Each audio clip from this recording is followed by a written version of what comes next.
Let's bring in Ayesha Rascoe in Washington. She's a White House correspondent for Reuters. So, Ayesha, let's start with Texas. The president says that he will visit Corpus Christi on Tuesday. He also said he plans to visit other areas of Texas and parts of Louisiana. What is it that you're going to be watching for in tone and substance?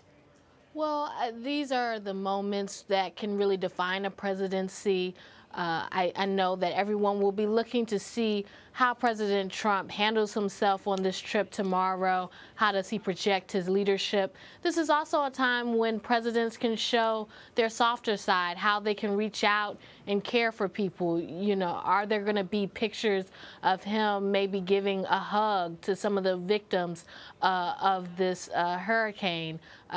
So it can show that the sensitive side of the presidency as well. And those pictures and those moments really stick with the American public. Absolutely. Well, CBS News has confirmed reports that a longtime attorney and business associate of then-candidate Donald Trump boasted that a real estate deal in Moscow would, quote, get Donald elected. What are the implications of that, and what does that mean for the special counsel's investigation? Well, it's another thing to fall in an ongoing investigation, and constantly we're seeing these reports come out about connections between the Trump administration or the Trump campaign and Russia. And this is after the White House had repeatedly said that there were no connections at all.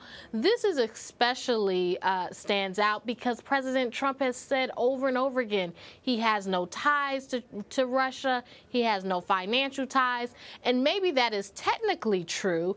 We don't know for sure, but this seems like that his company at least was trying to have ties with Russia during the campaign. So this raises another question about the way that the Trump administration has responded to these investigations, about the truthfulness in their responses, and whether maybe they were kind of technically being honest, but not really giving a whole picture of what was going on as far as their connections with Russia. Well, at a media availability Monday, the president was asked by a Finnish reporter whether Finland could help the U.S. improve relations with Russia. The president responded by saying he hoped we do have good relations with the Kremlin someday. How do you interpret President Trump's comments?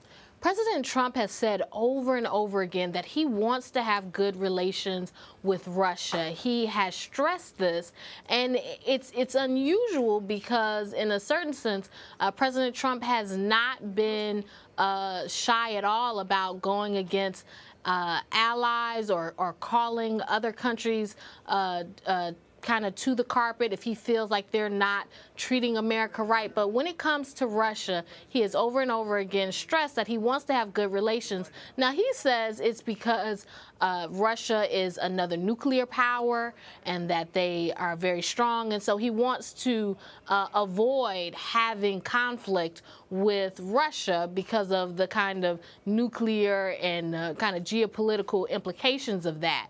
But it is interesting that of all the countries that President Trump has really cozied up to, or that he's really tried to have great relations with, it's been Russia over maybe other countries that you would think that are our allies. Something else that came up during that news conference was former Maricopa County Sheriff Joe Arpaio.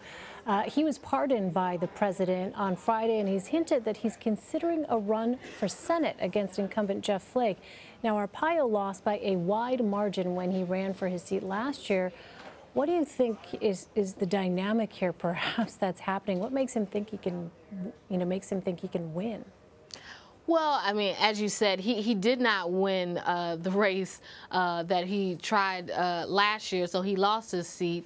So it's unclear whether he would really be able to succeed Jeff Flake. But Jeff Flake is not liked at this point by President Trump, or he's not supported by President Trump at this point, and has faced a lot of criticism for that.